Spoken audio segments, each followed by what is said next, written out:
жалпы орта білім беретін мектебінің 1-ші сынып оқушысы Бауыржан Көзайым Асыланқызы. Абдрахман Асылбек, қасиетті анам.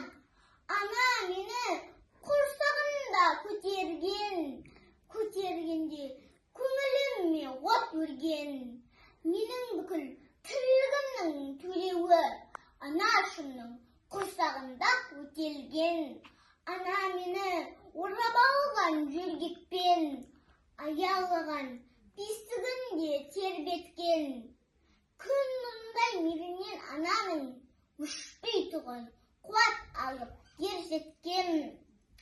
Анам менің кекілімді тараған, баға жетпес асығына балаған. Қай ауылда, қай түкпірде жүрсем де, тағат таппай жолыма ұзақ қараған. Өмірдегі үлкен кіші бар адам, ана деген абзал жаннан тараған. Әлемдегі тіршіліктің тұтқасы, айналайын қасиетті анадан.